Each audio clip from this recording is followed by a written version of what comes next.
စိတ်ပပူပန်မှုတွေကြောင့်မို့လို့လောကလူသားတွေဟာချမ်းသာဒုက္ခကိုမရနိုင်ပဲရှိနေကြဓမ္မမွေးဆွေများဟာဓမ္မဂုဏ်သတိရှာနေမှတွင်တွေ့စောကြိုးစောပါတယ်မြည်သည့်လူမျိုးမြည်သည့်နိုင်ငံသားမြည်သည့်ဘာသာဝင်ပဲဖြစ်ဖြစ်စိတ်ပူပန်မှုတွေနဲ့လွှမ်းမိုးနေကြပျော်ရွှင်နေချမ်းမြေ့တယ်ဆိုတာတခါတရံလောက်သာရကြပြီအလုံးဟာစိတ်ပန်မှုပူပန်မှုတွေရှိနေကြတယ်အဲ့ဒီစိတ်ပူပန်မှုတွေ stress လို့ခေါ်တယ်ခုခေတ်မှာဒီစကားလုံးကိုတော်တော်အသုံးပြုပြီးတော့ပြောကြတယ်စိတ်ဖိစီးမှုတွေစိတ်ပူပန်မှုတွေလူတိုင်းမလူတိုင်းမှာရှိကြဘုရားမြတ်စွာဟောကြားတဲ့စကားတော်နဲ့ပြောမယ်ဆိုလို့ရှိရင်တောကပေါ့လူတွေမှာလူတိုင်းချမ်းသာတဲ့လူရောဆင်းရဲတဲ့လူပါကြီးသူရောငယ်သူပါလူမျိုးမရွေးဘာသာမရွေးတောကဆိုတဲ့တရားနဲ့ကင်းနိုင်တဲ့ပုဂ္ဂိုလ်မရှိကြတနေ့မဟုတ်တစ်ချိန်မဟုတ်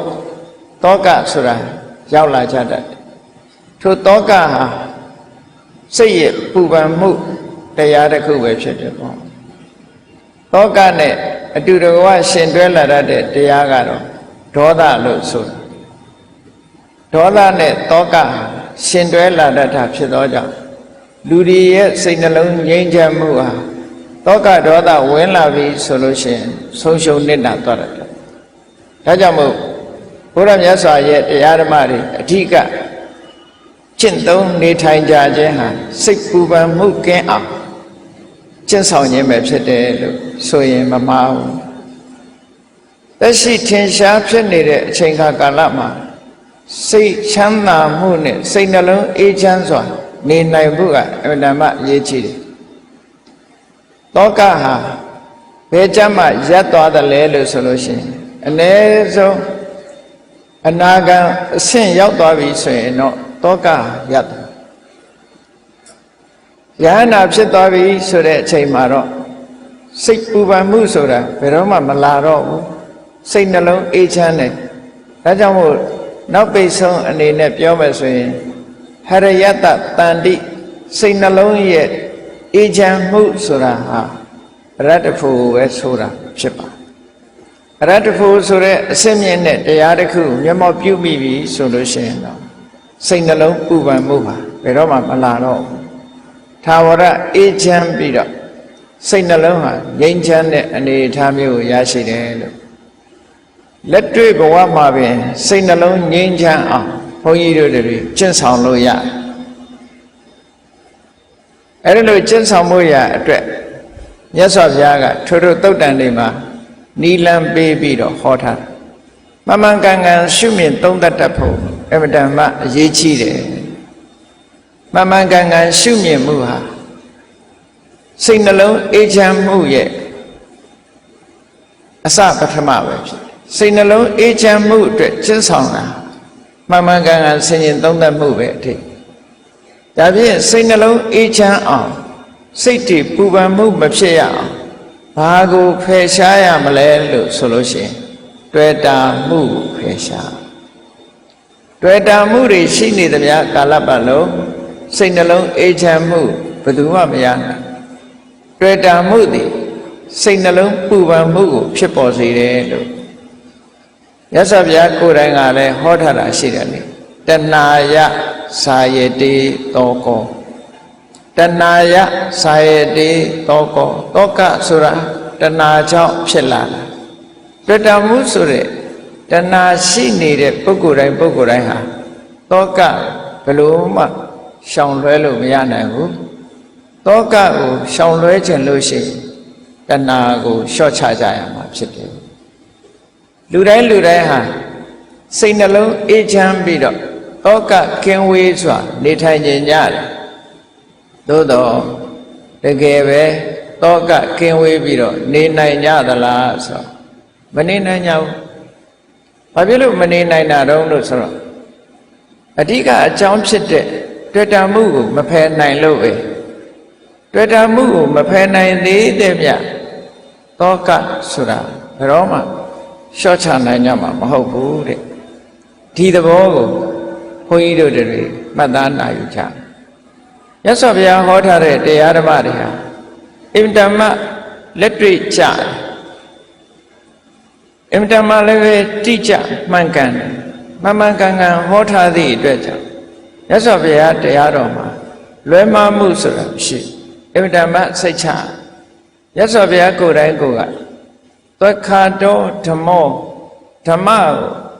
မှန်မှန်ကန်ကန်ဟောထားတာဖြစ်တယ်ဆိုတာဓမ္မရဲ့ခုံကြီးထဲမှာအတိအလင်းထုတ်ဖော်ပြထားတာရှိဒါကဂရန်တီပေးတဲ့သဘောပဲမြတ်စွာဘုရားရဲ့တရားဟာ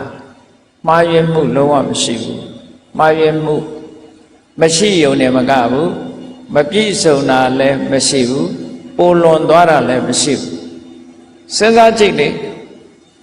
မြတ်စွာဘုရားဒီတရားတွေကိုဘယ်တော့မှဟောခဲ့တာတော့ဆိုလွန်ခဲ့တဲ့နှစ်ပေါင်း2600ကဟောခဲ့တယ်ဒါမှမဟုတ်ဒီနှစ်တရားဓမ္မပေါ်လာတဲ့နှစ်ဟာဒီတပည့်ဆက်ကြာတရားဟောတဲ့နှစ်လို့လည်းပြောလို့ရတယ်ဓမ္မပေါ်လာတဲ့နှစ်မြတ်စွာဘုရားအဆုံးအမတွေစတင်ပေါ်လာတဲ့နှစ်အရေးအတွက်ဟာဒီကနေ့ဆိုလို့ရှိရင်နှစ်ပေါင်း2600လို့ဒီလိုပြောတာနော်နှစ်ပေါင်း2600ရှိသွားပြီအဲ့ဒါလို့နှစ်ပေါင်း2600ကဟောခဲ့တဲ့တရားတွေဟာဒီကနေ့ကြည့်မယ်ဆိုလို့ရှိရင်အောက်တော့ဒိတ်ဖြစ်သွားတာတခုမှမရှိဘူးနော်ဒီတခြားအရာတွေဆိုလို့ရှိရင်ခက်မမီတော့လို့သို့မဟုတ်ဒီအသုံးမကျတော့လို့ပြစ်လိုက်ရတာတွေအများကြီးရှိမြတ်စွာဘုရားတရားတော်ဟာဒီကနေ့ထိအောင်တစ်လွင်ပြီးတော့မှန်ကန်နေတော့မရှိဒါဘာဖြစ်လို့လဲလို့ဆိုလုံးဝမှန်ကန်လို့ပဲပေါ့လူသားတွေရှိနေသမျှကာလပတ်လုံးမြတ်စွာဘုရားတရားတော်ဟာမှန်ကန်နေအောင်ပါပဲတရားဝါတွေရှိနေသမျှကာလပတ်လုံးမြတ်စွာဘုရားတရားတော်ဟာမှန်ကန်နေမှာပဲဘယ်တော့မှမှားသွားတယ်မရှိဘူးစဉ်းစားကြည့်နေမြတ်စွာဘုရားကသစ္စာ၄ပါးကိုဟောခဲ့တယ်အေးခေတ်ပြောင်းလာသည့်အတွက်ကြောင့်အရှင်ဘုရားဟောခဲ့တဲ့သစ္စာ၄ပါးဟာနော်တပါးလျှော့လို့ရနေပြီခုခေတ်မှာဘယ်ဟာကခေတ်မမီတော့ဘူးလို့ဆိုသစ္စာ၄ပါးဟာတပါးပိုးနေတယ်ဆိုပြီးတော့တပါးကိုလျှော့လို့လည်းမရနောက်ထပ်ပြီးတော့သစ္စာ၅ပါးပါလို့ထပ်တိုးခြင်းလို့လည်းမရသူဟာနဲ့သူမှန်မှန်ကန်ကန်တိတိကျကျအရှိအတိုင်းပဲပြည့်လုံးဝပြည့်စုံတယ်ဒီကုန်းလေးကိုကေဝလပရိပုံနာလုံးဝပြည့်စုံတယ်မြတ်စွာဘုရားတရားတော်ပရိသုဒ္ဓတကယ်ကိုတန့်ဆက်အမှားယွင်းခင်းနဲ့ဖယ်ရှားပြည့်စရာမရှိဘူးနိဗ္ဗာန်ရောက်ကြောင်းအကျင့်ပฏิပဒါကိုဟောတဲ့အခါမှာလည်းမဂ္ဂင်၈ပါးဒီမဂ္ဂင်၈ပါးဟာမိမိတို့တဏ္ဍာမှာတကယ်ဖြစ်အောင်ကြိုးစားထားပြီဆိုလို့ရှိရင်နိဗ္ဗာန်လမ်းကိုရောက်ဖို့ရသိကြဘယ်ရာဖြစ်မဂ္ဂင်၈ပါးနဲ့မလုံလောက်ဘူးနောက်ထပ်တစ်ခုထပ်တိုးဖို့လိုအပ်တယ်ဆိုတာမရှိဘူး၉ပါးလို့သတ်မှတ်เสียလည်းမရှိဘူး9ပါးလို့လျှော့ချเสียလည်းမရှိဘူးလို့ဒီလိုဆိုလိုတာပေါ့အဲ့တော့မြတ်စွာဘုရားတရားတော်ဟာဘယ်ခေတ်ဘယ်အခါမှာပဲဖြစ်ဖြစ်ပယ်ဖြစ်เสียဆိုတာမရှိတယ်လို့ဖြစ်ဆွက်เสียဆိုတာလည်းမရှိဘူးတဲ့ဒါဘာဖြစ်လို့လဲလို့ဆိုလုံးဝမှန်ကန်နေလို့ဘာခါတခုံဆိုတာအဲ့ဒါကိုပြောတကယ်ကိုတိကျမှန်ကန်အေးတချို့တရားကမှန်တော့မှန်တယ်နော်သို့တော့မှန်ပေမဲ့လို့ကျင့်သုံးလိုက်နာတဲ့ပုဂ္ဂိုလ်တွေကလက်တွေ့သိနိုင်တာမဟုတ်ဘူးဆိုလို့ရှိရင်လည်းအသုံးမဝင်ဘူးဟုတ်တော့ဟုတ်ပါရဲ့နော်မှန်မှန်ကန်ကန်ဟောတာတော့ဟုတ်ပါရဲ့ဒါပေမဲ့လက်တွေ့မပြနိုင်ဘူးဆိုလို့ရှိရင်လည်းအသုံးမဝင်ဘူးမြတ်စွာဘုရားတရားတော်ကလက်တွေ့ပြနိုင်တယ်တဲ့တန်ဋိဋ္ဌိကောကိုယ်တိုင်မြင်နိုင်တယ်ကိုယ်တိုင်သိရှိနိုင်အခုပြောတဲ့စိတ်ပူပန်မှုကိုလျှော့ချခြင်းစိတ်ပူပန်မှုကိုမဖြစ်ရအောင်ကျင့်ဆောင်ခြင်းစိတ်ပူပန်မှုပျောက်ကင်းအောင်ကျင့်ဆောင်တကယ်ကျင့်ရင်တကယ်စိတ်ပူပန်မှုတွေပျောက်သွားအဲ့ဒီပျောက်သွားတာဟာကိုကဒါလက်တွေ့ကိုယ်တိုင်သိနိုင်တယ်ကိုစိတ်ပူပန်နေတဲ့အခါမှာမြတ်စွာဘုရားဟောတဲ့ဤစနစ်အတိုင်း လိုက်နာကျင့်သုံးမယ်ဆိုလို့ရှိရင်စိတ်ပူပန်မှုတွေပျောက်သွားမယ်ဒါကိုဆိုလိုတာပေါ့နော်တန်ဋိဋ္ဌိကောကိုယ်တိုင်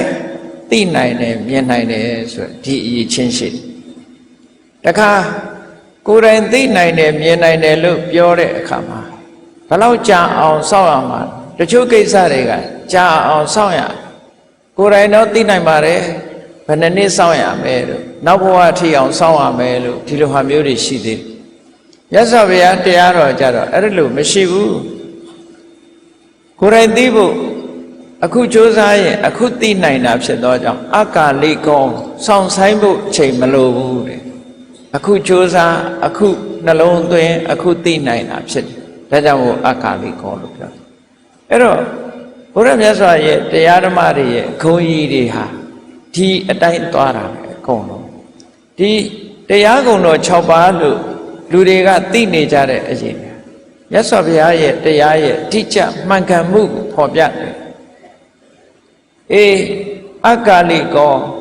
အချိန်ကာလဆိုင်းเสียမလိုပဲနဲ့လက်တွေ့ချက်ချင်းသိနိုင်တဲ့အရာလို့ဆိုတော့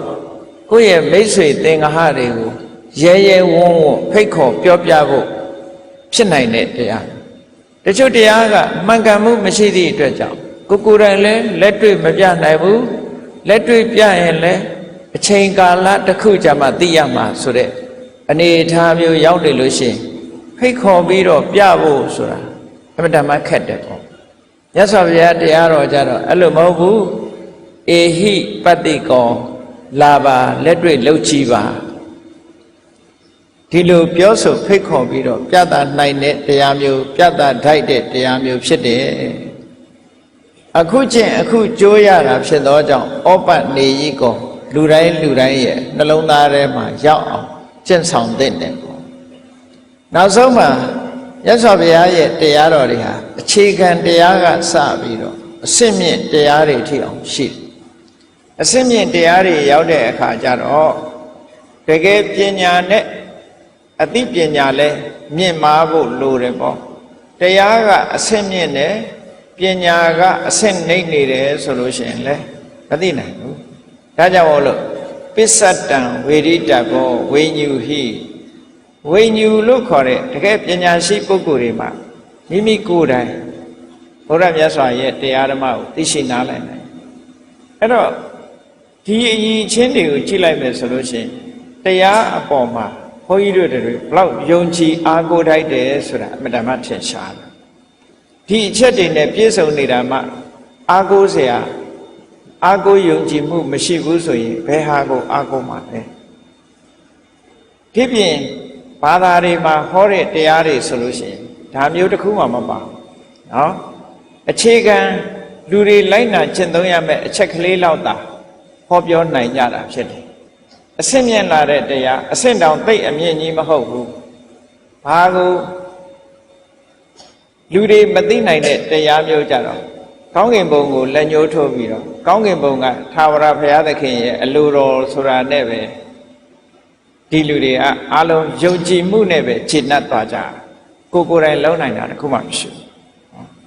ဘုရားတရားတော်ကအဲ့ဒါမျိုးမဟုတ်ဘူးကောင်းကင်ဘုံကိုလက်ညှိုးထိုးပြီးပြောစရာလည်းမလိုဘူးကိုယ်တိုင်လက်တွေ့ကျင့်သုံးကိုယ်တိုင်လက်တွေ့သိနိုင်တဲ့တရားဆိုတာအင်တာမရှင်းတယ်အင်တာမရှင်းသည့်အတွက်ကြောင့်တဆင့်ခံဟောပြောရတဲ့တရားမျိုးလည်းမဟုတ်ဘူးအခြားတရားတွေဆိုလို့ရှိရင်တဆင့်ခံနေကြည့်ပဲတဆင့်ခံတွေကိုမှမီဒီယာရဲ့တာတွေကနေတဆင့်သိကြနော်အောင်သွဲတော်တွေဆက်သွယ်မှုတွေတမန်တော်တွေ prophet တွေကနေပြီးတော့မှတဆင့်သိခွင့်ရကြတာလေဘုရားရဲ့တရားတော်ကအဲ့ဒါလို့ဈာခံပုဂ္ဂိုလ်တဦးတယောက်မီဒီယာတာလိုအပ်တာမျိုးမဟုတ်ဘူးကိုယ်တိုင်လုပ်ရင်ကိုယ်တိုင်သိနိုင်တယ်ဆိုတာအမှန်တမ်းထင်ရှားအေးတချို့ကဘာသာတရားတွေဟာတူတူပဲနဲ့ရောပြီးတော့ပြောလေးရှိတယ်မတူဘူးဆိုတာအမှန်တမ်းကွာမတူဘူးဆိုတာအမှန်တမ်းဘုရားဘာသာကလွဲလို့ရှိရင်တော့ဘာသာတရားအားလုံးကနတ်ကိုးကွယ်တဲ့ဘာသာတွေကြီးပဲနတ်ကိုးကွယ်တယ်ဆိုတဲ့ကဈာထဲမှာနတ်ကြော်ရှိတယ်နော်အဲ့တော့မြန်မာပြည်ကနတ်ကိုးကွယ်တဲ့လူတွေသိတယ်လေနတ်ကိုးကွယ်ရတယ်ဆိုတော့နတ်ကိုကိုယ်တိုင်တစ်ခါမှလည်းမမြင်ရဘူးနတ်နဲ့ကိုယ်တိုင်တစ်ခါမှလည်းစကားမပြောရဘူး ပြောရတာဘယ်သူနဲ့ပြောတော့ဆိုနတ်ကတော်နဲ့ပဲပြောရတာဈာထဲမှာနတ်ကတော်နဲ့ပဲဆက်သွယ်ရအဲ့ဒီတိုင်းပဲဘာမှမထူးနော်အေးဘုရားမြတ်စွာရဲ့တရားတော်ကြတော့ဒီလိုဈာကံပုဂ္ဂိုလ်ဆိုတာရှိတာမဟုတ်ဘူးကိုယ်တိုင်လို့ကိုယ်တိုင်သိနိုင်တဲ့တရားဆိုတော့အင်တမရှင်းတတ်စရာကောင်းတယ်လို့ဒါမတူတဲ့သဘောကိုသိထားဖို့လိုအပ်တာပေါ့ကောင်းပြီစိတ်ပူပန်မှုတွေစိတ်ဖိစီးမှုတွေဆိုတာလူတိုင်းမှာမကဲနိုင်တာဖြစ်သောကြောင့်အဲ့ဒီစိတ်ပူပန်မှုတွေမဖြစ်ရလေအောင်ဘယ်လိုလုပ်မလဲအခုနိုင်ငံတကာကဒီအချက်ကိုအများကြီးစိတ်ဝင်စားနေတယ်အများကြီးစိတ်ဝင်စားလို့ဘာသာရပ်တစ်ခုတောင်မှတီထွင်ပြီးတော့ဘုရားရဲ့တရားတော်ကိုနောက်ကနေလိုက်ပြီးတော့ဘာသာရပ်တစ်ခုအနေနဲ့တက္ကသိုလ်မှာသင်ကြားတဲ့ဘာသာရပ်တစ်ခုအနေနဲ့သင်ပြနေတာတောင်ရှိတယ်သူတို့ဘာသာရပ်ကိုအတူကောင်းနာမည်ပေးထားတဲ့အခါကျတော့ MBSR လို့နာမည်ပေးထားတယ်သူတို့ MBSR ဆိုတာ mindfulness based stress reduction လို့ခေါ်တယ် M ဆိုတာ mindfulness B ဆိုတာ based နော် S ဆိုတာ stress R ဆိုတာ reduction mindfulness based stress reduction ဆိုတာဘာပြောတာတော့ဆိုတတိကိုအခြေခံပြီးတော့စိတ်ဖိစီးမှုစိတ်ပူပန်မှုတွေကိုလျှော့ချခြင်းလို့ဒီလိုပြောတာနော်အဲ့ဒါဟာတတိပဒံကျင့်စဉ်ကိုဖော်ထုတ်တာပဲဖြစ်တယ်ဒီကျင့်စဉ်ကဘယ်ကလာတာလဲလို့ဆိုရင်ဘုရားရဲ့ဒေသနာတော်တွေတဲကလာအဲ့တော့နိုင်ငံခြားတိုင်းတစ်ပါးဘုရားဘာသာမဟုတ်တဲ့ပုဂ္ဂိုလ်တွေတောင်ဘုရားမြတ်စွာရဲ့တရားဓမ္မနဲ့ပတ်သက်ပြီးတော့လက်ခံကျင့်သုံးလာမှုတွေဒီကနေ့ရှိလာအဲ့ဒါတွေကိုလည်းဘုရားကိုယုံကြည်ကိုးကွယ်တဲ့ဘုရားဘာသာဝင်တွေဟာအလှူဒါနလေးလုပ်ယုံနဲ့သီလလေးစောင့်တည်ယုံနဲ့ဒီလိုကျင့်납ပြီးတော့မနေကြဘဲနဲ့အလှူဒါနလည်းလုပ်ရမယ်သီလလည်းစောင့်တည်ရမယ်အခုပြောတဲ့စိတ်ပူပန်မှုတွေကိုလျှော့ချတဲ့လက်တွေ့ကျင့်ဆောင်မှုတွေကိုလည်းလုပ်ဖို့လိုအပ်တယ်အဲ့ဒါမှမြတ်စွာဘုရားရဲ့အဆုံးအမဩဝါဒဟာပြည့်ပြည့်စုံတာဖြစ်တယ်ပေါ့အေးဒါကြောင့်မို့ဒီစိတ်ပူပန်မှုကိုလျှော့ချအောင်ကျင့်မယ်ဆိုလို့ရှိရင်ဘယ်လိုကနေစကျင့်မြတ်စွာဘုရားဟောထားတဲ့သုတ်တန်တစ်ခုကိုခြေခံပြီးတော့ဘုန်းကြီးတို့တွေဒီနေ့ရှင်းပြီးတော့ပြောဘယ်လိုငမ်းမဲ့လို့အရေးကြီးဆုံးမြတ်စွာဘုရားကမဂ်ခင်၈ပါးဆိုတာလမ်းခင်းပြထားတာရှိနော်လမ်းခင်းပြထားတယ်အားလုံးသိကြတဲ့အတိုင်းမဂ်ခင်၈ပါးဆိုတာဟာတစ်ခုနဲ့တစ်ခုအင်မတန်မှဆက်သွယ်ပြီးတော့ဟောကြားထားတဲ့တရားတစ်ခုမဂ်ခင်၈ပါးကိုအရင်သဘောပေါက်အောင်ပြောရမယ်ဆိုမက္ခဆိုတဲ့ရဲ့အဓိပ္ပာယ်ကစပြီးပြောမက္ခကိုဒီကနေ့အင်္ဂလိပ်လိုပြန်တဲ့အခါကျတော့ path လို့ပြန် path ဆိုတာ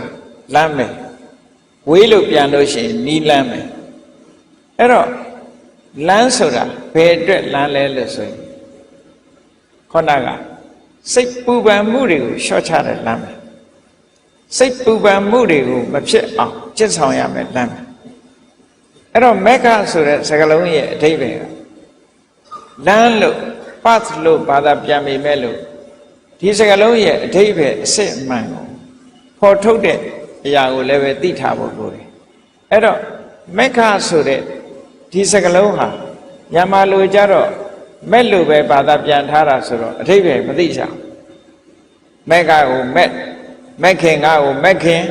ဒီလိုပဲသုံးနေတာဆိုတော့ဒီစကားလုံးရဲ့အဓိပ္ပာယ်ရှင်းရှင်းလင်းလင်းမသိနိုင်အဲ့တော့မက္ခဆိုတာဘာရဲ့နာမည်လဲလို့ဆိုလို့ရှိရင်ရှစ်ခုကိုပေါင်းထားတဲ့အမည်တစ်ခုဖြစ်တယ်ခုခေတ်စကားနဲ့ပြောမယ်ဆိုရင် 8and 1ပေါ့နော်ရှစ်ခုကိုတစ်ခုတည်းလှုပ်ထားတယ်ရှစ်ခုရဲ့အပေါင်းကိုမက္ခလို့ခေါ်တယ်ဆိုတော့မက္ခဆိုတာတစ်ခုစီကိုမခေါ်ဘူးရှစ်ခုပေါင်းထားမှခေါ်တယ်ဆိုပါစို့ဥပမာမဲ့တစ်ပင်ဆိုတာတစ်ပင်ဆိုတဲ့အမည်ဟာအားလုံးကိုခြုံခေါ်တဲ့အမည်ဖြစ်တယ်တစ်ခုစီခွဲလိုက်မယ်ဆိုလို့ရှိရင်တစ်ပင်မှာဘာရှိတယ်ဆိုအမြင့်ရှိတယ် င်စီရှိတယ်အကိုင်းရှိတယ်အခက်ရှိအရွက်ရှိအပွင့်ရှိတယ်အသီးရှိတယ်ဟောအဲ့ဒါတွေအကုန်ပေါင်းလိုက်တဲ့အခါမှာတစ်ပင်ဆိုတာဖြစ်တာလေတခုတည်းကိုတစ်ပင်မခေါ်ဘူးအမြစ်ကိုမေးရင်ဒါကအမြစ်ပဲတစ်ပင်မဟုတ်ဘူးပင်စီကိုပြောပြန်တော့ဒါကပင်စီပဲတစ်ပင်မဟုတ်ဘူးအကိုင်းကိုထောက်ပြရင်လေဒါကအကိုင်းပဲတစ်ပင်မဟုတ်ဘူးအရွက်တို့အပွင့်တို့အသီးတို့ဆိုလဲသူ့နာမည်နဲ့သူရှိတယ်သို့တော့အဲ့ဒီ၈ခုပေါင်းလိုက်တဲ့အခါကျတော့မှမက္ခဒီတစ်ပင်လို့ခေါ်တာလောကလူတွေသုံးနေတဲ့အရာတွေဟာဒီတိုင်းကြီးပဲကားလို့ခေါ်တာရောကားလို့ခေါ်တာလဲပေါင်းထားတာတွေခေါ်တာပဲဘယ်ဟာကားတုံးလို့တစ်ခုစီပြောရမယ်ဆိုရင်ကားမရှိတော့နော်ပေါင်းထားလို့ရှိရင်ကားပဲကားဘော်ဒီရဲ့ဘိန်းရဲ့အင်ဂျင်ရဲ့အကုန်လုံးပေါင်းထားတဲ့အခါမှာကားလို့ခေါ်တာလေတစ်ခုစီကြတော့ကားလို့မခေါ်ပြန်ဘူးအဲ့ဒါလိုပဲမဂ္ဂင်၈ပါးဆိုတဲ့မက္ခဆိုတဲ့အရာဟာ၈ခုကိုပေါင်းပြီးတော့ခေါ်ထားတဲ့အရာလို့ဒီလိုပြောတာကိုယ်တဏ္ဍာမှာဖြစ်တဲ့ဒီစိတ်ထဲမှာရှိနိုင်တဲ့စွမ်းအားတတ္တိရှိတဲ့ဒီ၈ခုတဘာဝတရား၈ခုကိုမက္ခလို့ခေါ်တယ်ဒါဖြင့်ဘာဖြစ်လို့မက္ခလို့ခေါ်တယ်လဲဆိုတာကိုစဉ်းစားကြည့်အောင်မက္ခလို့ခေါ်ရင်အဓိပ္ပာယ်ကဘာတော့နိဗ္ဗာနတ္ထိကေဟိမက္ခိယတိတိမက္ခောတဲ့နိဗ္ဗာန်လိုချင်တဲ့ပုဂ္ဂိုလ်တွေရှာရမယ့်အရာလောကလူတွေဆုတောင်းနေကြတယ်နိဗ္ဗာန်ချမ်းသာကိုမျက်မှောက်ပြုရပါလို့ဣဒံမေပုံညာနိဗ္ဗာနတ္တပစ္စယောဟောတုလို့ဆိုပြီးတော့နိဗ္ဗာန်ကိုဆုတောင်းတယ်အဲ့ဒီလိုနိဗ္ဗာန်ကိုလိုချင်ပြီဆိုလို့ရှိရင်ကိုယ်တဏ္ဍာမှာဘာတွေဖြစ်အောင်လုပ်ရမလဲဆိုရင်ဟောဒီမဂ္ဂင်၈ပါးဖြစ်အောင်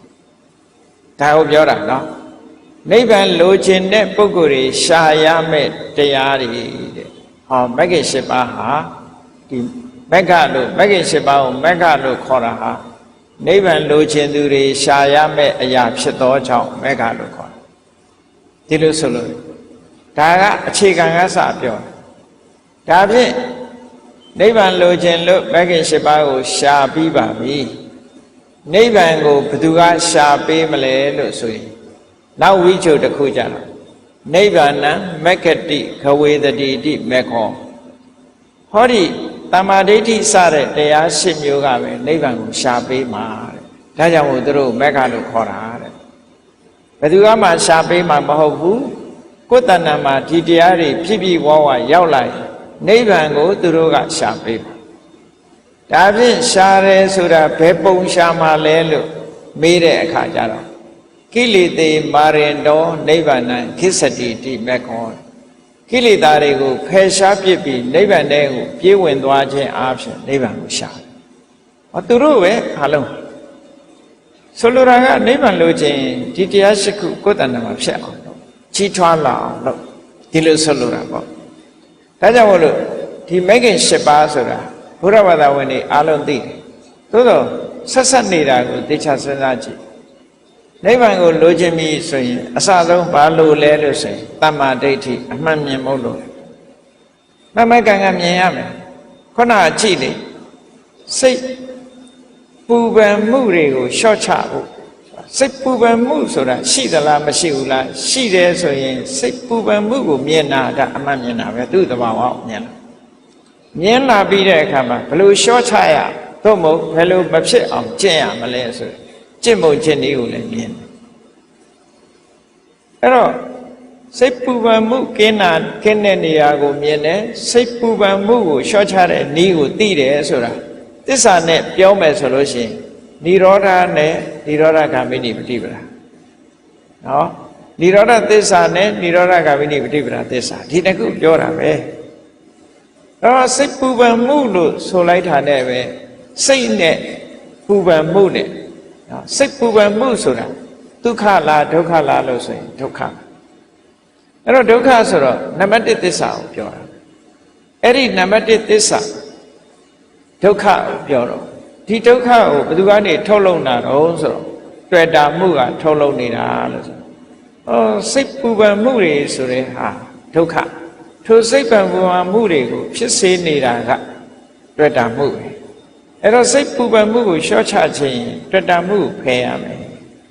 ဒီလိုကျင့်ဆောင်မှုတွေကိုမြင်တာကိုတမ္မာဒိဋ္ဌိလို့ခေါ်တယ်ဒါတမ္မာဒိဋ္ဌိအခြေခံအားဖြင့်ဒါတမ္မာဒိဋ္ဌိအမှန်မြင်တယ်လို့ပြောအဲ့ဒီအမှန်မြင်မှုဒီကိုယ်တဏ္ဍမှာပထမဖြစ်အောင်လုပ်အဲ့ဒီလိုအမှန်မြင်မှုအတွက်ဘာလို့อ่ะတမ္မာသင်္ကပ္ပရသော်ဗျာတစ်ခုနဲ့တစ်ခုဆက်သွယ်ထားဖို့ပြောပြအမှန်မြင်မှုအတွက်အမှန်စဉ်းစားတတ်ဖို့လို့မစဉ်းစားလို့ရှိရင်မမြင်ဘူးဒါကြောင့်မို့မှန်မှန်ကန်ကန်စဉ်းစားမှုဆိုတဲ့တမ္မာသင်္ကပ္ပသည်မှန်မှန်ကန်ကန်မြင်ခြင်းလို့ဆိုတဲ့တမ္မာဒိဋ္ဌိရဲ့အကြောင်းဖြစ်လာဒါကြောင့်မို့တမ္မာဒိဋ္ဌိပြီးတော့တမ္မာသင်္ကပ္ပလို့ခေါ်တာဟုတ်ပြီမှန်မှန်ကန်ကန်စဉ်းစားတယ်ဆိုတာဖြစ်လာတဲ့အခါလူတွေကဘာလုပ်လို့ရှိတော့ဆိုရင်စကားပြောရင်အရင်တွေးတယ်စဉ်းစားတယ်စဉ်းစားပြီးတော့မှစကားပြောတာဖြစ်သောကြောင့်တမ္မာသင်္ကပ္ပပြီးတဲ့အခါမှာတမ္မာဝါစာမြတ်စွာဘုရားအကြောင်းမဲ့သူစင်ញင်အားဆင်တာမဟုတ်ဘူးတစ်ခုနဲ့တစ်ခုဆက်သွယ်ထားတာနော်နမဆင်တာဟာကိုစင်ញင်တယ်လို့အမတ်တမဲ့ဆင်လိုက်တာမျိုးမဟုတ်ဘူးအဓိပ္ပာယ်ရှိရှိဆင်ထားတယ်လို့ဆိုလို့နော်လုပ်ငန်းသဘောအရစီစဉ်ထားတာ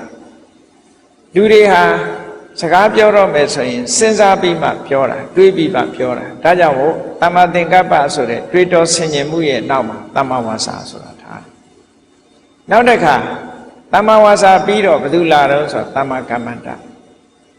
ဘာဖြစ်လို့တမ္မာဝါစာနဲ့တမ္မာကမ္မန္တရှေ့နောက်ထားရတယ်လဲဆိုရင်အလုံးလုံးပြီးဆိုရင်လူတွေကပြောတယ်ပြောပြီးမှလုပ်ကြဟောဘာလုပ်မယ်ပြောကြဟောလုပ်မယ်လို့ပြောပြီးတဲ့အခါမှာလှုပ်တာဖြစ်သောကြောင့်တမ္မာဝါစာပြီးမှတမ္မာကမ္မန္တဒီလိုလားအဲ့တော့အပြောနဲ့အလုပ်မှန်ကန်သွားပြီဆိုလို့ရှိရင်လူတွေရဲ့နေ့စဉ်စာဝတ်နေရေးဆိုတဲ့နိလန်းတွေဟာလည်းပဲမှန်ကန်သွားတာဖြစ်သောကြောင့်တမ္မာဝါစာတမ္မာကမ္မန္တတို့ရဲ့နောက်မှာတမ္မာအာဇီဝဘဝမှာယတ္တိနေဖို့အတွက်ဟောဒီသုံးခုလားအဲ့တော့တမ္မာအာဇီဝဆိုတာလားတမ္မာဝါစာတမ္မာကမ္မန္တတမ္မာအာဇီဝဆိုတဲ့ဒီသုံးခုဟာကုချင်းတရားပဲနဲ့ပတ်သက်တယ်ကုချင်းတရားနဲ့သက်ဆိုင်ကောင်းပြီတမ္မာအာဇီဝလို့ဆိုတဲ့မှန်မှန်ကန်ကန်အသက်မွေးမှုဖြစ်ဖို့ရာအတွက်ဘာလုပ်ဖို့လိုအပ်လဲလို့ဆိုရင်မှန်မှန်ကန်ကန်ကြိုးစားမှုဆိုတာဝီရိယဆိုတာလိုအပ်တယ်ပြင်းနေတဲ့ပုဂ္ဂိုလ်မှာမဖြစ်ဘူးဒါကြောင့်မို့ကြိုးစားအထောက်မှုလိုအပ်သည့်အတွက်ကြောင့်တမ္မာဝါယာမကြိုးစားပြီဆိုလို့ရှိရင်တတိထားဖို့လိုအပ်လို့တမ္မာတတိတတိထားလာပြီဆိုတဲ့အချိန်မှာစိတ်ကလေးတည်ငြိမ်အောင်ပါလုပ်ဖို့လိုတယ်ဆိုတော့တမ္မာသမာဓိအဲ့ဒီတမ္မာသမာဓိရှိပြီဆိုမှတမ္မာဒိဋ္ဌိတဲ့အမှန်မြင်တယ်ဆိုတာလာပြန်တယ်ဟောဒီ၈ခုနဲ့တင်လုံလောက်သွားဗုဒ္ဓဘာသာရဲ့ကျင့်စဉ်တစ်ခုဟာဒီ၈ခုနဲ့လုံလောက်ဘယ်တရားပဲဟောမြတ်စွာဘုရားဟာမစ္စည်းမပฏิပဒါလို့ခေါ်တဲ့ဒီမဂ္ဂင်၈ပါးဒီစွမ်းရည်တတ္တိပြည့်ဝတယ်လူတွေရဲ့စိတ်ထဲမှာဖြစ်တဲ့ဒီသဘာဝတရား၈ခုကိုပဲဟောလွန်ခဲ့တဲ့နှစ်ပေါင်း2600ကတပည့်ဆက်ကြာဟောတဲ့ညတပည့်ဆက်ကြာတရားဟောတဲ့အခါမှာလည်းဒါပထမဆုံးထုတ်ဟောတယ်နော်မစ္စည်းမပฏิပဒါဒီမစ္စည်းမပฏิပဒါဆိုတဲ့မဂ္ဂင်၈ပါးစက္ခုကရဏီညာနာကရဏီအမြင်ကိုဖြစ်ပေါ်စေနိုင်အသိဉာဏ်ကိုဖြစ်ပေါ်စေဒါဘယ်လောက်ခြေနှက်ဆရာကောင်းလဲဆိုတာဒီမဂ္ဂင်၈ပါးကိုယ်တဏ္ဍမှာဖြစ်လာပြီဆိုလို့ရှိရင်စက္ခုကရဏီဓမ္မနဲ့ပတ်သက်တဲ့မျက်လုံးတွေအမြင်မျက်စိတွေရှိလာညာနာကရဏီအသိဉာဏ်တွေတိုးတက်လာ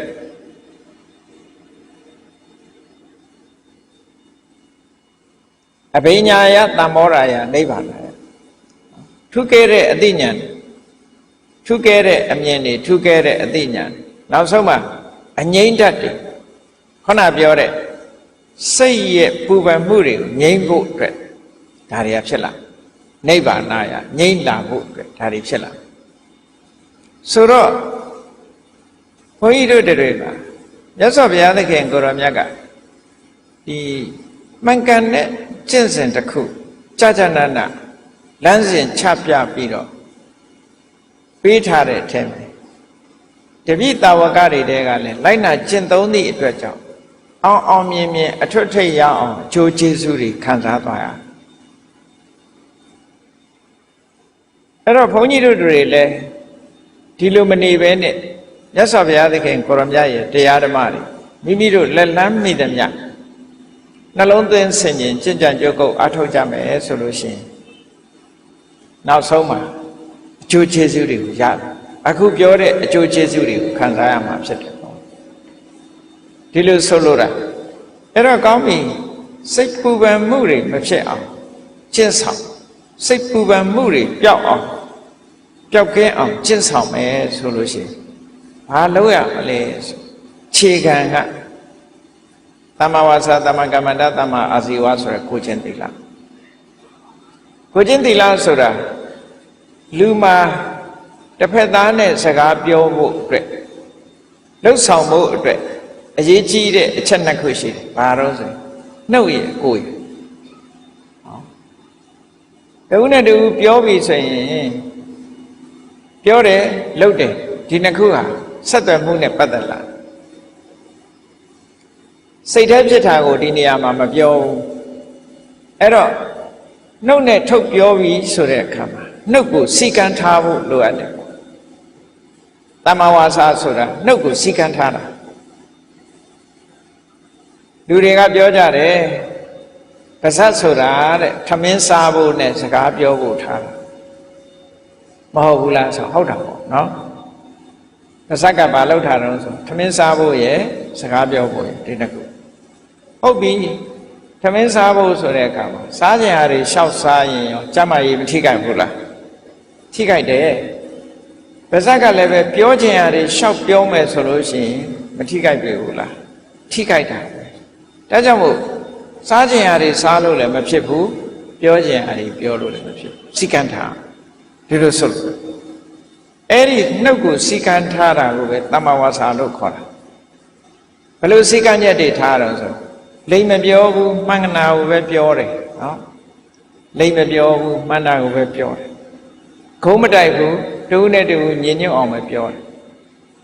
ဆဲရီတိုင်းထွာကျမ်းသောစကားကိုမပြောဘူးယဉ်ကျေးတိမ်မွေးစွာပြောတယ်တရားလက်လွတ်စကားတွေကိုမပြောဘူးအကျိုးရှိတဲ့စကားကိုသာပြောမယ်ဟောဒါနှုတ်ရဲ့စီကံချက်တွေအဲ့ဒါဆိုရင်သမ္မာဝါစာအခြေခံကောင်းပါသမ္မာကမ္မန္တဆိုတာလည်းပဲကိုယ်ဒီလက်ရောက်လုပ်တဲ့အခါမှာနော်သူများအသက်ကိုယ့်ရဲ့လုပ်ရကြောက်တစ်ဖက်သားအသက်ဆုံးရှုံးသွားတာမျိုးမဖြစ်စေရတစ်ဖက်သားပစ္စည်းဥစ္စာတွေဆုံးရှုံးသွားတာမျိုးမဖြစ်စေရတစ်ဖက်သားစိတ်ထိခိုက်သွားအောင်မလုပ်အောင်ဟောသုံးခုပဲပါဏာတိပါဒအရိဏဒါနကာမေတုမိစ္ဆာစာဟောတရားရှောင်လိုက်လို့ရှိရင်သမ္မာကမ္မန္တဖြစ်အဲ့ဒီပြောခဲ့တဲ့ဒီဝစီထုစရိုက်၄မျိုးကာယထုစရိုက်၃မျိုးပေါင်းလိုက်တော့9ခုအဲ့ဒီ9ခုနဲ့အသက်မွေးဝမ်းကြောင်းမလုပ်ဘူးဆိုလို့ရှိရင်သမ္မာအာဇီဝဒါလို့ဆိုလို့နော်အဲ့ဒါဟာမဂ္ဂင်၈ပါးဖြစ်တဲမှာအခြေခံ၃ခုရပါဒါစတင်လုပ်တဲ့အခါနံပါတ်1သီလဝိသုဒ္ဓိ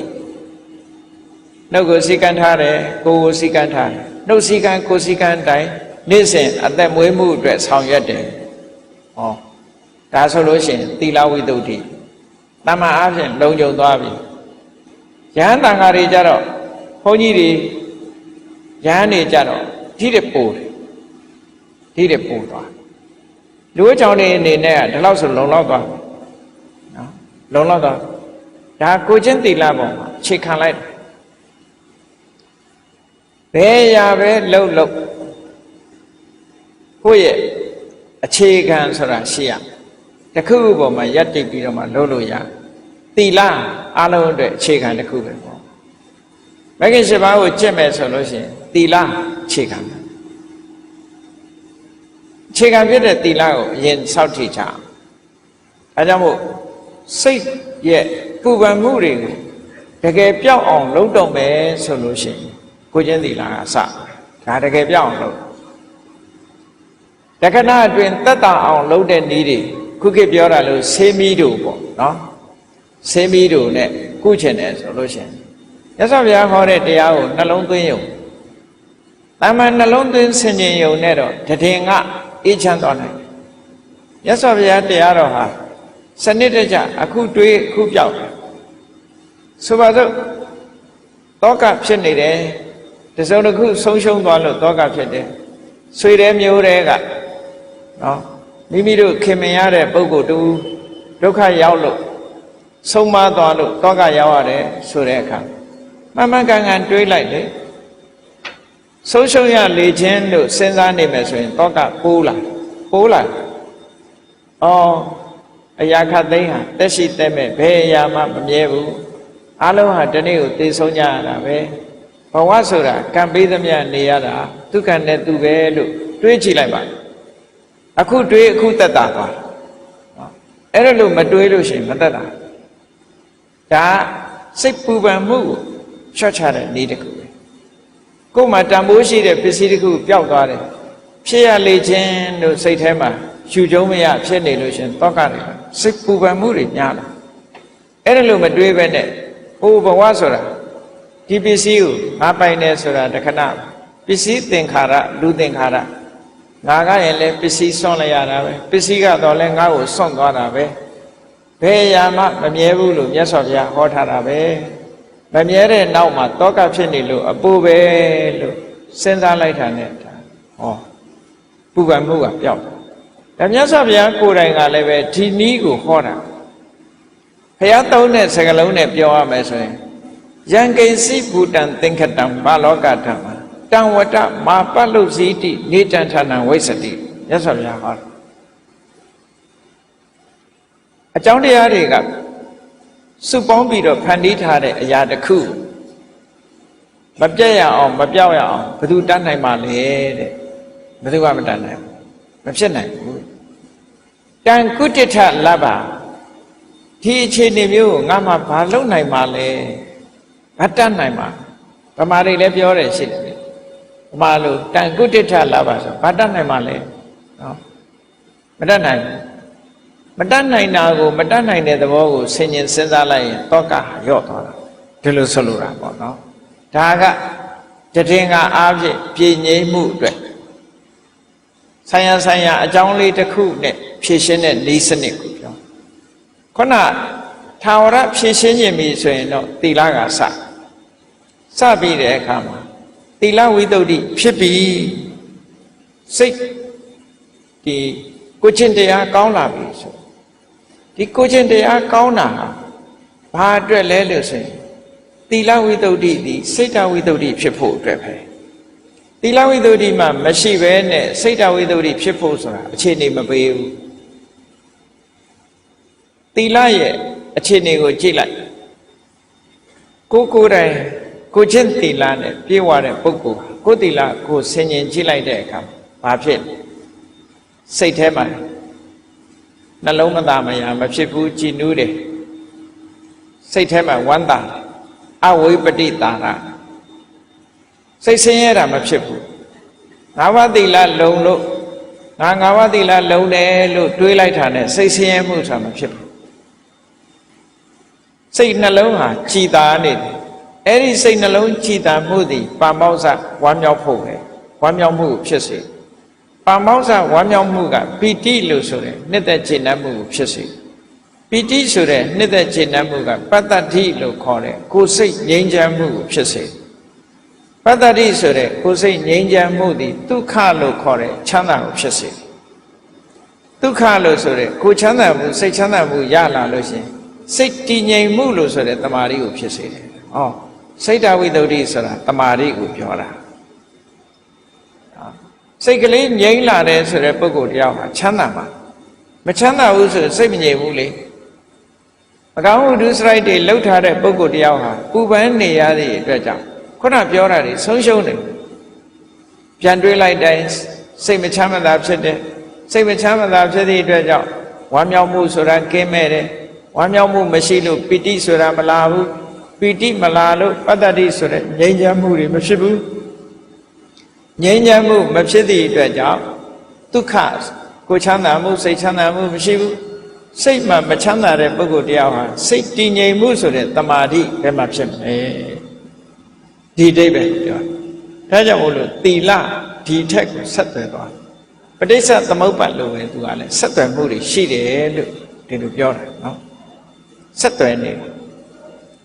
ဒါကြောင့်မို့လို့မဂ္ဂင်၈ပါးထဲမှာသမ္မာဝါစာသမ္မာကမ္မန္တသမ္မာအာဇီဝဆိုတဲ့ကိုချင်းသီလဘယ်ကိုဥတည်သွားတာလဲဆိုတမာတိကိုဥတည်သွားတမာတိရသွားပြီဆိုလို့ရှိရင်စိတ်တဝိတ္တုဆိုတာဖြစ်လာတယ်ပေါ့စိတ်ကလေးစင်ကြယ်တယ်လို့ပြောတာဟာစိတ်တည်ငြိမ်မှုကိုပြောတာ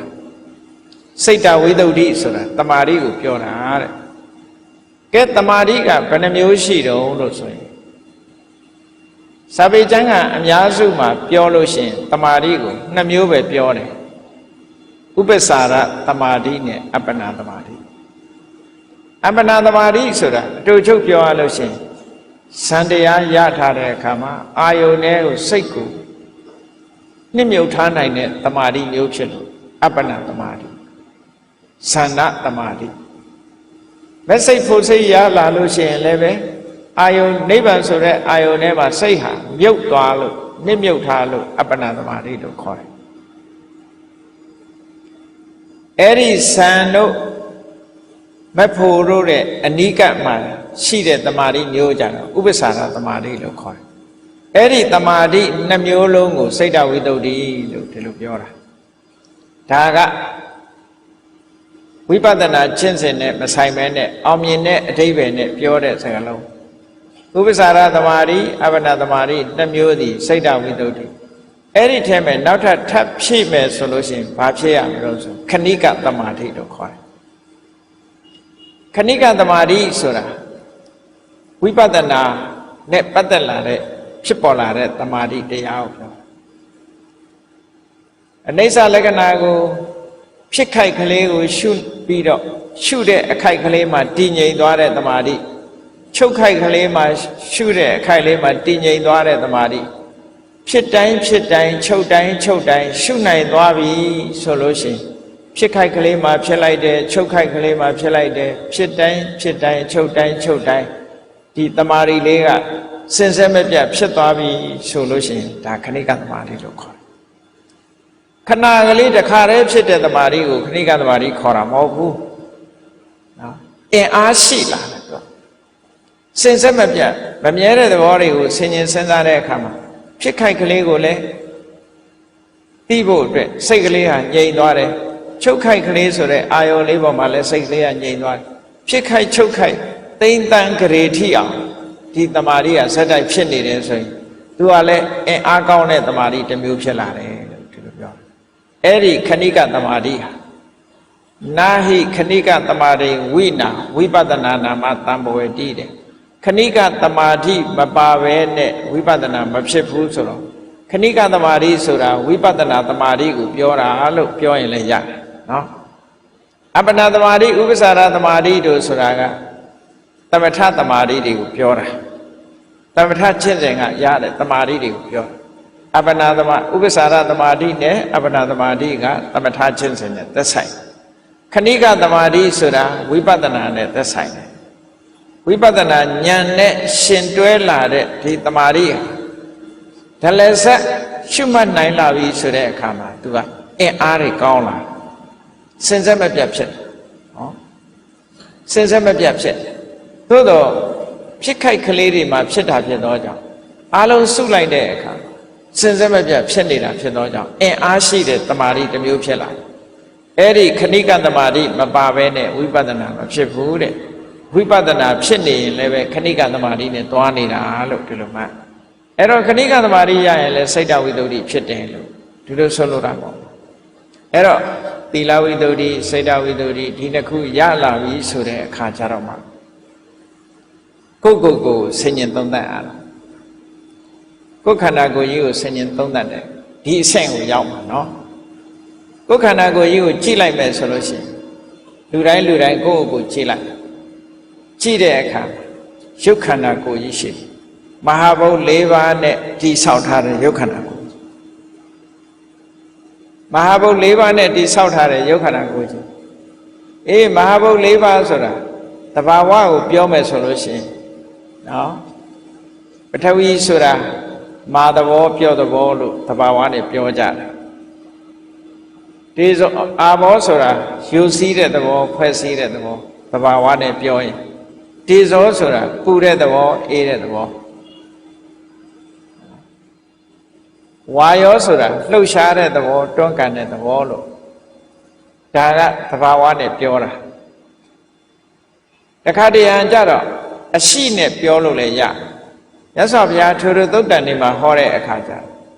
ဒီခန္ဓာကိုယ်ကြီးဟာမဟာဘုတ်၄ပါးနဲ့တည်ဆောက်ထားတယ်လို့ဆိုတဲ့စကားအရာအရှိနဲ့ပြောလို့ရှိရင်ကိုယ့်ကိုယ်စဉ်းစားကြည့်ကိုယ်ခန္ဓာကိုယ်မှာဘာတွေရှိတုံးဆိုအယိုးတွေရှိတယ်နော်အယိုးတွေနဲ့တည်ဆောက်ထားတာမှန်တယ်ခန္ဓာကိုယ်ရဲ့ဒီစကယ်တန်ကြီးပေါ့ frame ကြီးကအယိုးတွေကြီးပဲကောဥခေါင်းကနေစပြီးတော့ခြေပြားထိချိအယိုးအားလုံးမြင်မှုလိုက်မယ်အယိုးစုကြီးတွေနော်ကိုယ့်ကိုယ်လည်းအဲ့ဒါကြည့်ပေးပေါ့အယိုးစုကြီးအဲ့ဒီလိုအတုံးအခဲတွေအဲ့ဒီအယိုးစုကြီးပေါ်မှာအသားတွေကြွက်သားတွေနော်ဒီနှလုံးတို့ကြောက်ကတ်တို့အသေးတို့ဥသိဥမတို့ဆိုတဲ့ဒီအတုံးအခဲတွေဒါတွေကတစုဒါတွေကိုပထဝီလို့ခေါ်တာပဲဓာတ်ကြီးတွေပါနဲ့တိဆောက်တာနောက်ဒီထဲမှာအရည်တွေရှိတယ်ဟုတ်လား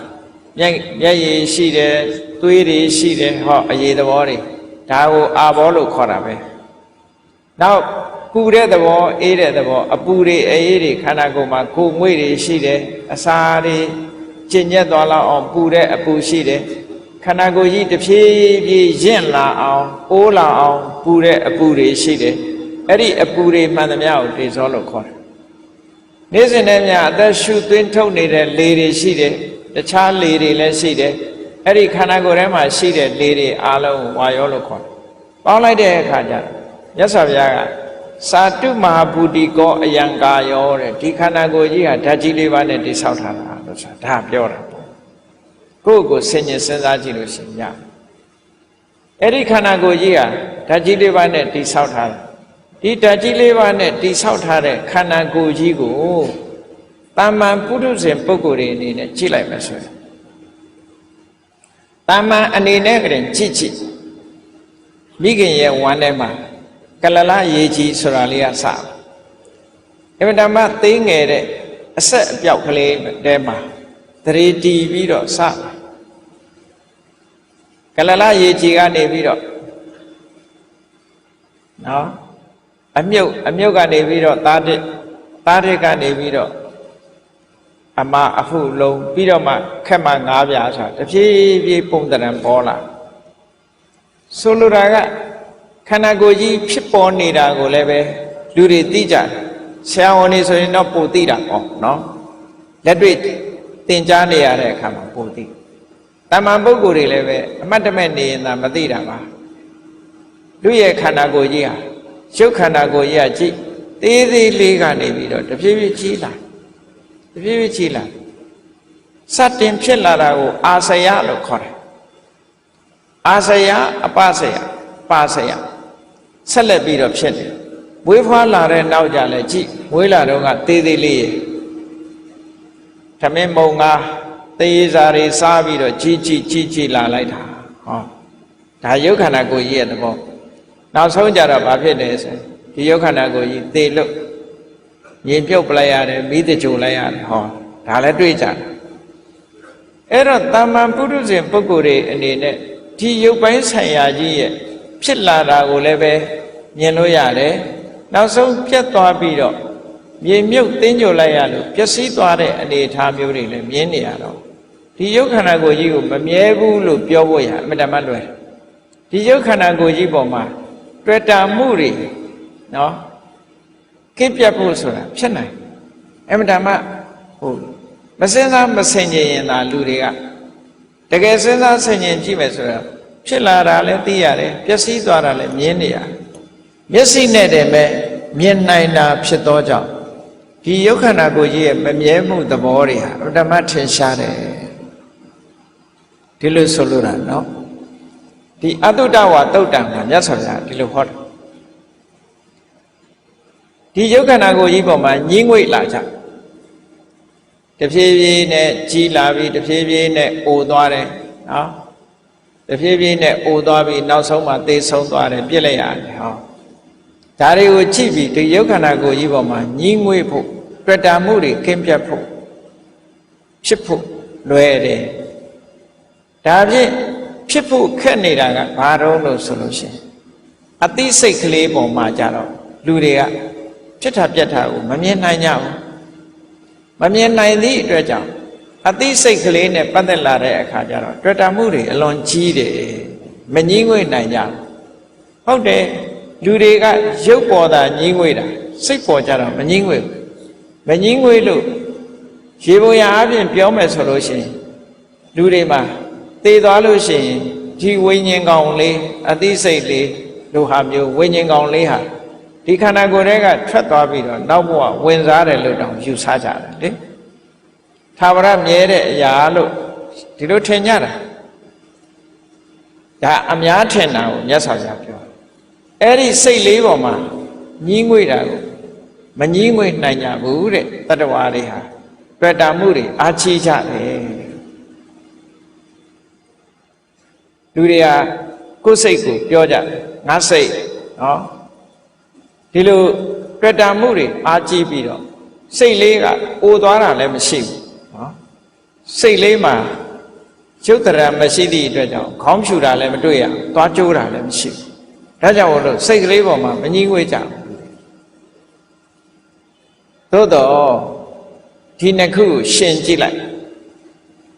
ရုပ်ခန္ဓာကိုယ်နဲ့စိတ်နဲ့ဒီနှစ်ခုကိုရှင်ကြည့်လိုက်မယ်ဆိုရင်ဘယ်သူကကြာကြာရှိတုံးဆိုရုပ်ခန္ဓာကြီးကကြာကြာရှိတယ်ကြည့်လေလူတွေဟာမွေးဖွားလာပြီးတဲ့အခါမှာတချို့ကအသက်80 90 100ထိအောင်နေလို့ရသူ့ကိုနှစ်ပေါင်းများကြီးတွေ့နေရရုပ်ခန္ဓာကိုယ်ကြီးကရှိနေရုပ်ခန္ဓာကိုယ်ကြီးကရှိနေသည့်အတွက်ကြောင့်ဒီစိတ်ကလေးကြတော့အဲ့ဒါလောက်ရှိတာမဟုတ်ဘူးစိတ်ဆိုတာအခုဖြစ်ရင်အခုပြတ်သွားတာအခုဖြစ်ပြီးတော့အခုပြတ်သွားအဲ့တော့မြတ်စွာဘုရားကပြောတယ်ရုပ်ခန္ဓာကိုယ်ကြီးပေါ်မှာတွေ့တာရင်တွေ့တာမယ်ဆိုရင်တော်သေးတယ်တဲ့ဘာဖြစ်လို့တော့ဆိုတော့ရုပ်ခန္ဓာကိုယ်ကြီးက10နှစ်အနှစ်20အနှစ်30အနှစ်40အနှစ်50 60 100တွေ့နေရတယ်စိတ်ကလေးကြတော့အဲ့ဒါလောက်တောင်တွေ့တာမဟုတ်ဘူးတဲ့အခုဖြစ်ပြီးအခုပြတ်သွားနေ့အခါမှာဖြစ်တဲ့စိတ်ကညပါမလားဘူးညဖြစ်တဲ့စိတ်ကနေပါမလားနော်ဘာနဲ့ဥပမာတူတော့ဆိုရင်စိတ်ဟာမြောက်နဲ့အလားတရံတူတယ်မြောက်ဆိုတဲ့ကောင်ကတစ်ပင်ပေါ်မှာရောက်လို့ရှိရင်အငြိမ်မနေဘူးဒီတစ်ကိုင်းလှမ်းကိုင်းလိုက်ဟိုတစ်ကိုင်းဆွဲလိုက်ဒီတစ်ကိုင်းလွတ်လိုက်နဲ့တစ်ကိုင်းတစ်ခုလွတ်လိုက်နောက်တစ်ကိုင်းတစ်ခုဆွဲကိုင်းလိုက်နဲ့ဒီလိုတနေ့ကုန်ရောက်ရခတ်နေတဲ့သရဝါတကောင်အဲ့ဒါမျိုးလိုပဲစိတ်ဟာလည်းပဲဒီတိုင်းပဲတဲ့ဒီအာယုံတစ်ခုကိုလှမ်းကိုင်းလိုက်နောက်အာယုံတစ်ခုကိုပြောင်းလိုက်ဒီအာယုံတစ်ခုကိုလွတ်လိုက်နောက်အာယုံတစ်ခုကိုပြောင်းလိုက်နဲ့မြင်တဲ့အာယုံနောက်လိုက်လိုက်ကြားတဲ့အာယုံနောက်လိုက်လိုက်အနံ့ရတဲ့အာယုံနောက်လိုက်လိုက်အရသာအာယုံနောက်လိုက်လိုက်နဲ့စိတ်တွေအမျိုးမျိုးပြောင်းလဲပြီးတော့အခုတစ်မျိုးအခုတစ်မျိုးဖြစ်နေတဲ့စိတ်တွေတဲ့အဲ့ဒီသဘောကိုကြည့်မယ်ဆိုလို့ရှိရင်စိတ်ဟာဘလို့မှဒီကြာရှည်တဲ့အရာမဟုတ်သည့်အတွက်ကြောင့်စိတ်ကိုငါရဲ့အတ္တသာဝရလို့မဆွဲလန်းနိုင်ဘူးတဲ့ဒီအချက်ကိုကြည့်မယ်ဆိုလို့ရှိရင်လုံးဝကိုဆွဲလန်းနိုင်တဲ့အရာမဟုတ်ဘူးလို့ဒီလိုဆင်ញင်သုံးသပ်မှုကိုပြောတာအဲ့ဒါလို့ရှင်းရှင်းလင်းလင်းကြီးမြင်လာအောင်မြတ်စွာဘုရားကဘာကိုနှလုံးသွင်းရမလဲစိတ်နဲ့ယုံနဲ့ကွဲကွဲပြားပြားသိလာပြီးတဲ့နောက်မှာအကြောင်းတရားတွေကိုဆင်ញင်သုံးသပ်ပေးဖို့ပဋိစ္စသမုပ္ပါဒ်ကိုမြတ်စွာဘုရားဆင်ញင်သုံးသပ်ပါတဲ့ဒါကဝိပဿနာကျင့်စဉ်တစ်ခုကိုကျင့်တဲ့အခါမှာသီလဝိသုဒ္ဓိစိတ်တဝိသုဒ္ဓိပြီးတဲ့အခါမှာယုံနဲ့နံကွဲတာကနာမရူပပရိစ္ဆေဒဒိဋ္ဌိဝိသုဒ္ဓိလို့ခေါ်တယ်ဒိဋ္ဌိဝိသုဒ္ဓိပြီးတဲ့အခါအကြောင်းတရားအကျိုးတရားကိုဆင်ញင်နိုင်တဲ့အကြောင်းတရားတွေကိုသိနိုင်တဲ့ပစ္စယပရိက္ခအဲ့ဒီညာရလာမှကင်္ခာဝိတရဏဝိသုဒ္ဓိလို့ဆိုတဲ့တန်တရားတွေကိုကင်းရှင်းသွားစေနိုင်တဲ့စင်ကြယ်မှုမျိုးရလာနိုင်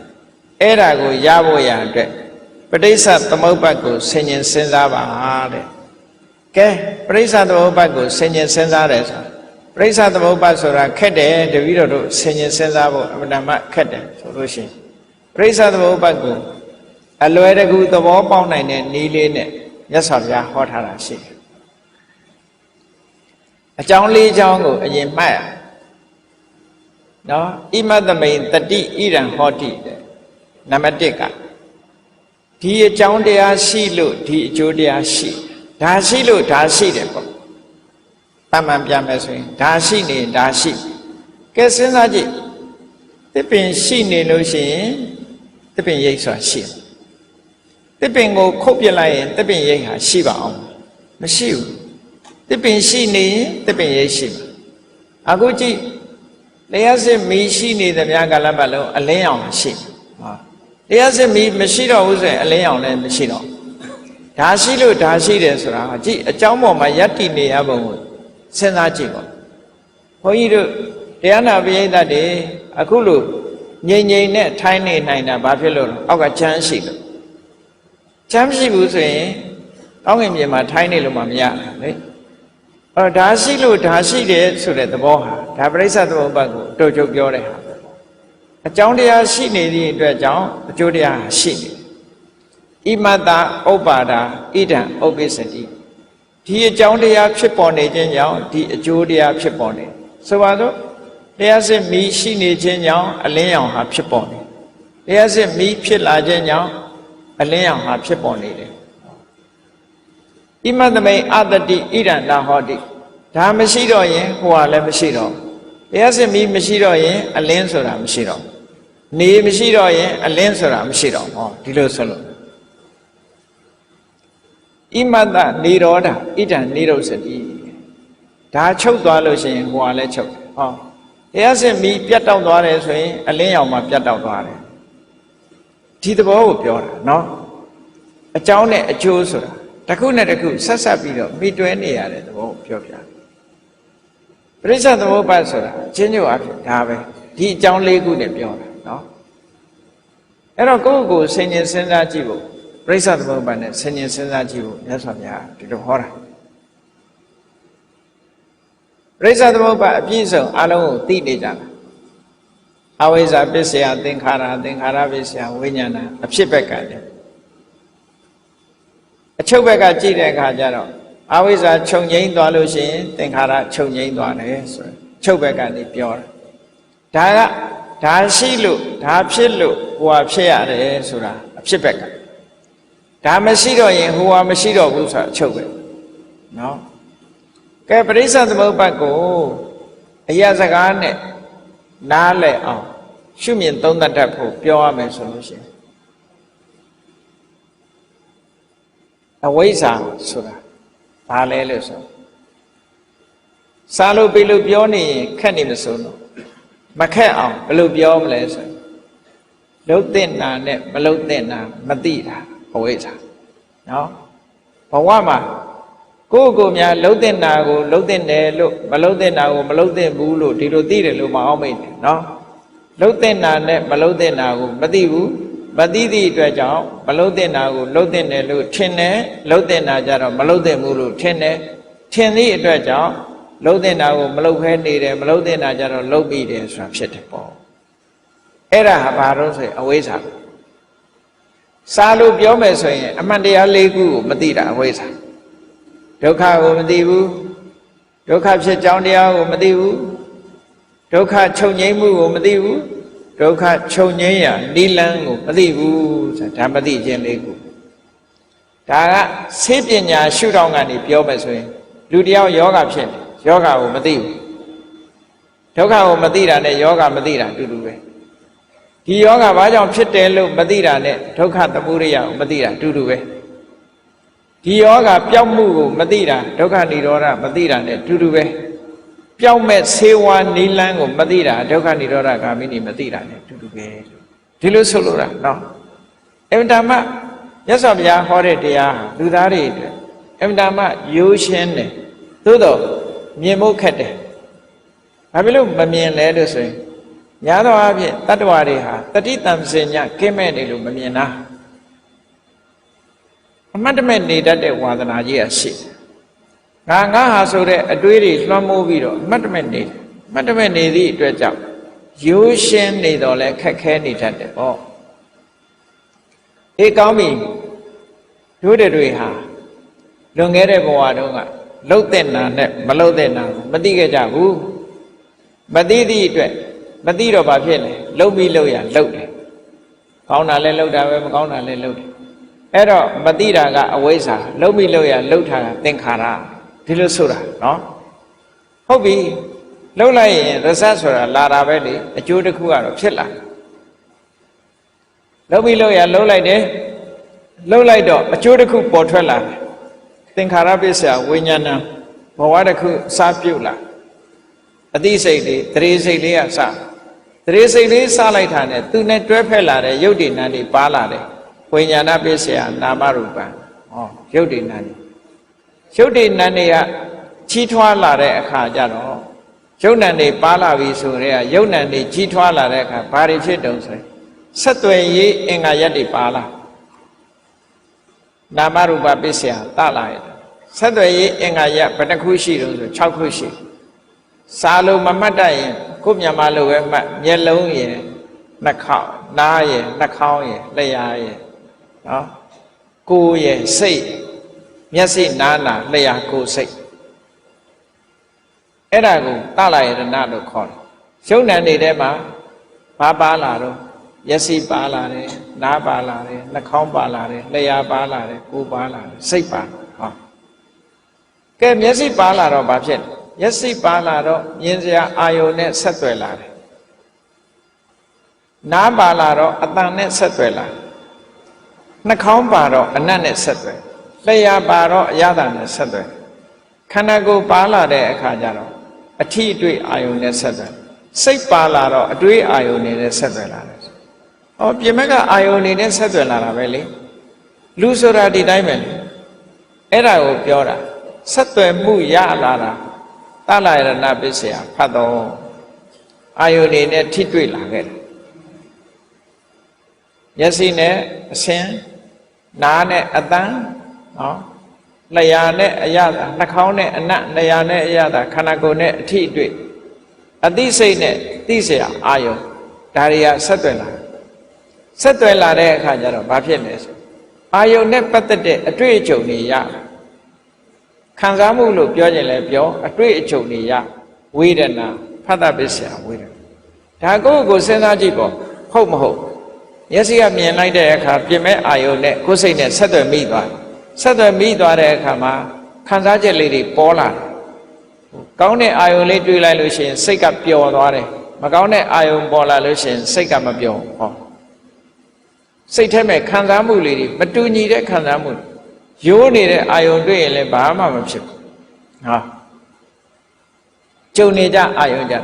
အဲ့တော့ပျော်သွားတယ်ဆိုတာသောမနတဒုက္ခဝေဒနာမပျော်ဘူးဆိုတာမကြိုက်ဘူးဆိုတာဒုက္ခဝေဒနာပျော်တာလည်းမဟုတ်ကြိုက်တာလည်းမဟုတ်ဘူးဆိုလို့ရှိရင်မကြိုက်တာလည်းမဟုတ်ဘူးဆိုရင်ဥပေက္ခဝေဒနာဟောဖတ်တာပစ္စယဝေဒနာဆိုတာဖြစ်လာတာဒါလူတဘာဝသတ္တဝါတွေမှန်သမျှဒီတိုင်းကြီးပဲအကုန်လူတွေတင်မကဘူးသတ္တဝါတွေလည်းဒီတိုင်းဒါကိုပြောတာပရိစ္ဆသမုပ္ပါကနော်သရေစိတ်လေးပေါ်လာတဲ့အခါယုတ်တိနန္ဒီရလာတယ်ယုတ်တိနန္ဒီရလာတဲ့အခါမှာဒီအာယုန်နဲ့ဆက်သွယ်တဲ့အင်္ဂါရက်တွေပါလာတယ်အင်္ဂါရက်6မျိုးပါလာတဲ့အခါဆက်သွယ်မှုတွေလှုပ်လာတဲ့အခါမှာအာယုန်ရဲ့ဒီအထီးအတွေ့အကြုံတွေရလာတယ်ကဲရလာတော့ဒီနေရာတွေရသလားလို့ဆိုတော့မရဘူးရလာတဲ့အခါမှာလူကဘာဖြစ်တယ်ဆိုကြိုက်တာလေးတွေးလို့ရှိရင်ထပ်လို့ခြင်းလားရခြင်းလားတဲ့နောက်ထပ်အဲ့ဒါကိုတဏှာလို့ပြောတာဝေဒနာပစ္စယတဏှာကြိုက်တဲ့အာယုန်လေးကြထပ်လိုခြင်းလားလိုခြင်းလာတဲ့အခါဒီနေရာတွေရလာလို့ဆိုမရဘူးဝေဒနာတဏှာပစ္စယဥပါဒနာစိတ်ထဲမှာစွဲနေဘုရားရင်မနေနိုင်တဲ့အနေအထားမျိုးရောက်တယ်ဟောဒီအပိုင်းတွေကြတော့ဒီတရဝါတွေမှာဒီဖတ်တာပစ္စယဝေဒနာဆိုတဲ့အဆင့်ကလေးတွေမရနိုင်တော့ပဲနဲ့ဝေဒနာပစ္စယကနေတဏှာထိအောင်ကူးသွားတယ်တဏှာကနေဥပါဒံထိအောင်ကူးသွားတယ်ကူးသွားတော့ဘာဖြစ်ပြန်တော့ဆိုဥပါဒနာပစ္စယဘဝတဲ့ ဖြစ်မှုဆိုတဲ့ကံတရားတွေနဲ့ခန္ဓာတွေကံကြောင့်ပေးတဲ့ခန္ဓာတွေကိုရရှိလာပြန်တယ်ပေါ့ဆွလတ်မှုကိုအကြောင်းပြုပြီးတော့လူတွေဟာအကောင်းဆိုးတွေပြန်လှုပ်လာကြတယ်အဲ့ဒီလှုပ်လာတာကိုပဲကမ္မဘဝလို့ပြောတာ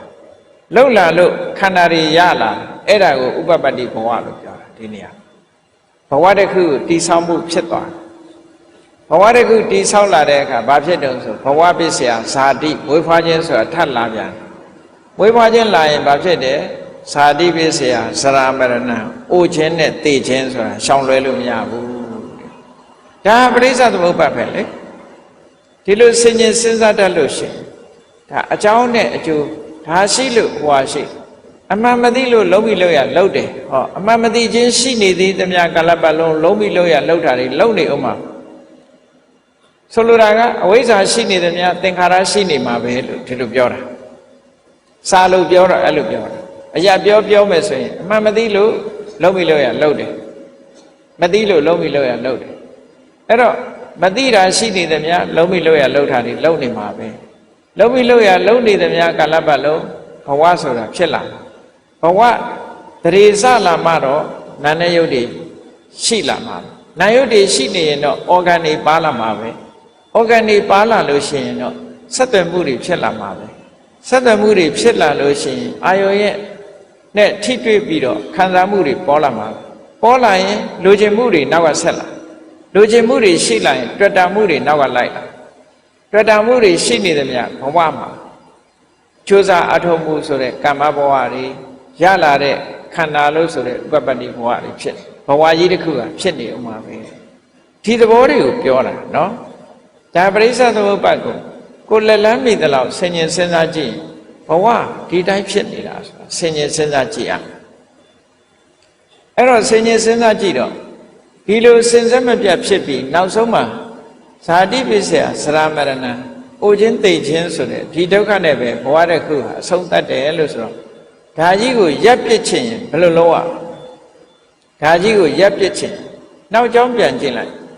မွေးဖွားတာရှိနေသမျှအိုရာသေးတာရှိပါမယ်အဲ့တော့အိုရာသေးတာမရှိအောင်ဘာလုပ်ရဇာတိမရှိအောင်လုပ်ရမွေးဖွားတာမရှိအောင်ဒါဖြင့်မွေးဖွားတာမရှိအောင်ဘာလုပ်ရကမ္မဘဝဆိုတာမဖြစ်အောင်လုပ်ရကံတရားတွေမဖြစ်အောင်ကမ္မဘဝမရှိရင်မရှိအောင်ဘာကိုဖယ်ရမလို့ဆိုဥပါဒံဖယ်ရဒါဖြင့်ဒီဥပါဒံကိုမဖြစ်အောင်ဘာကိုဖယ်ရမလို့ဆိုတဏှာကိုဖယ်ရဒီလိုဆိုလို့တယ်အစဉ်လိုက်ဆက်ပြီးတော့သွားတာနောက်ဆုံးမှာအဝိဇ္ဇာမရှိတော့ဘူးဆိုမှသင်္ခါရဆိုတဲ့တရားတွေလည်းမရှိတော့ဘူးဆိုတဲ့အဓိပ္ပာယ်ရအဲ့ဒါလို့အကြောင်းနဲ့အကျိုးဆက်သွယ်ပြီးတော့အခုလိုဝိဇ္ဇာကြီးဖြစ်နေတာတန်တရားမှာပဋိစ္စသမုပ္ပါဒ်ဒီလေပတ်နေတယ်ဆိုတဲ့အဓိပ္ပာယ်ပဋိစ္စသမုပ္ပါဒလို့ဆိုတဲ့အဓိပ္ပာယ်ကပဋိစ္စဆိုတာအကြောင်းတစ်ခုကိုအစွဲပြုပြီးတော့သမုပ္ပါဒအကျိုးတရားတွေကိုထုတ်လုပ်နေတဲ့အကြောင်းတရားလို့သို့မဟုတ်ထုတ်လုပ်ခြင်းလို့ဒီလိုအဓိပ္ပာယ်ရပဋိစ္စသမုပ္ပါဒဆိုတာအကြောင်းတရားကိုပြောတာ